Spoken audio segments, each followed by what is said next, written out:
Halo teman-teman semua, kembali lagi di channel Mr. Trade In. Hari ini masih dalam edisi suara Google Voice ya teman-teman, karena berhubung saya masih di luar kota untuk minggu ini.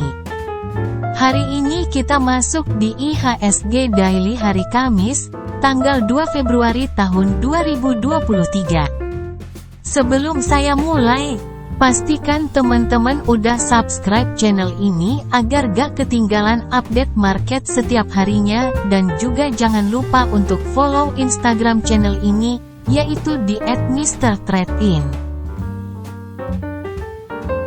Sebagai pembuka, saya akan mulai dari update suku bunga US yang dini hari tadi resmi dinaikkan sebesar 25 basis poin, dari sebelumnya 4,5% menjadi 4,75%. Tapi nampaknya, ke depan The Fed akan sedikit melunak untuk suku bunga ini dikarenakan inflasi di negara paman Sam tersebut sudah mulai terkendali. Tentu harapannya akan ada sentimen positif untuk market kita dengan datangnya kembali arus modal dari asing ke bursa tanah air kita. Kemudian kita masuk ke pembahasan IHSG kita yang hari ini kembali ditutup hijau, menguat 0,41% pada level 6.891. Dari indeks sektoral, yang menjadi penggeraknya adalah dari sektor teknologi dengan penguatan mencapai 4% lebih, khususnya emiten GoTo yang juga menguat hampir 10%. Selebihnya cenderung hijau, kecuali dari sektor industri dan infrastruktur yang ditutup merah. Selanjutnya, kita lihat dari emiten banking, yang pertama dari Bank BCA, yang ditutup melemah tipis di 8.450, turun 0,59%.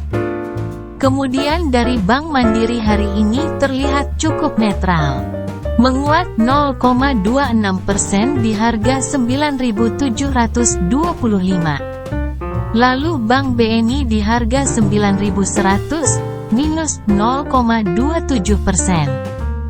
Dan yang terakhir Bank BRI, ada sedikit tekanan jual, melemah 1,71% dengan harga penutupan di 4.600.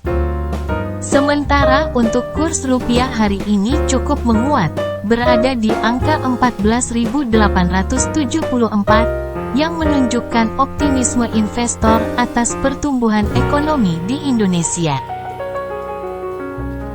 Next teman-teman, kita masuk pada teknikal IHSG. Kita mulai dari time frame harian, dengan pergerakan saat ini masih terkonsolidasi, walaupun hari ini dapat dikatakan membuat candle yang cukup baik. Menurut saya, selama IHSG belum breakout dari level 6.900, maka dapat dikatakan market masih bergerak sideways saja. Lebih jelasnya saya gambarkan di time frame 1 jam. Yang di sini teman-teman bisa lihat ada dua potensi skenario untuk IHSG. Skenario A, di mana IHSG dapat breakout dari resisten level 6.900, maka dapat dikonfirmasi indeks akan kembali lanjut menguat. Untuk skenario B masih dengan pattern head and shoulder, yang akan terkonfirmasi apabila support level di sekitar level 6.820 dijebol, maka indeks kita bisa mengalami koreksi lebih lanjut. Jadi, untuk saat ini IHSG kita berada dalam penentuan arah apakah akan ke atas atau ke bawah dulu. Kurang lebih gitu ya untuk indeks. Kemudian teman-teman, kalau 2 hari kemarin ini saya udah bahas Bank BCA dan Bank Mandiri, hari ini saya akan bahas untuk analisa dari 2 bank sisanya, yaitu Bank BNI dan BRI. Saya akan mulai dari Bank BNI dulu. Secara tren jangka pendeknya, BNI ini masih bergerak konsolidasi namun cenderung ke arah koreksi. Ada 2 skenario potensi pergerakan menurut saya.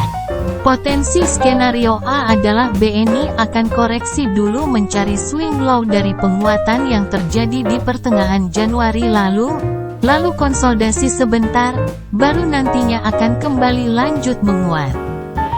Jika saya gunakan Fibonacci, rasio 50% dan 61,8%-nya kurang lebih berada di area support untuk Bank BNI, di sekitar harga 8.850 sampai 9.000. Menurut saya, area ini bisa menjadi pantauan apabila BBNI dapat bertahan di area tersebut.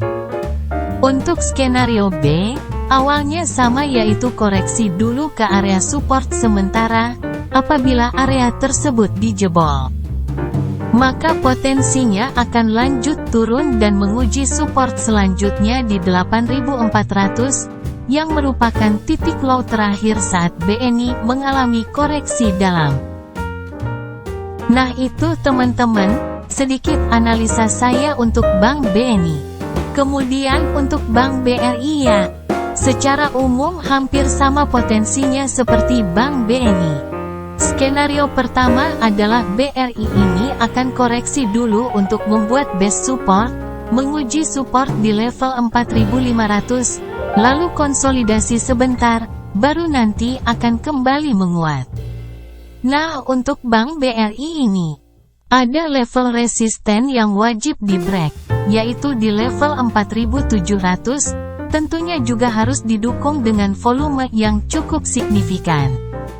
Lalu untuk skenario B, potensi tersebut dapat terjadi jika area support di level 4.500 dijebol, dengan potensinya akan lanjut melemah dan menguji support level di 4.350. Kurang lebih begitu teman-teman untuk sedikit pembahasan dari Bank BNI dan BRI. Keduanya hampir mirip secara pergerakan menurut saya. Dekat-dekat area support mungkin bisa dipantau untuk kalian yang mau trading. Tapi saya disclaimer on ya, saya hanya memberikan insight analisa saya. Selebihnya teman-teman harus lakukan analisa pribadi dulu untuk segala keputusan trading kalian. Maka dengan demikian berakhir untuk pembahasan IHSG Daily kita hari ini teman-teman. Terima kasih buat kalian yang udah menonton sampai akhir, jangan lupa subscribe dan like video ini. Akhir kata, sampai jumpa di video selanjutnya. Salam trade in.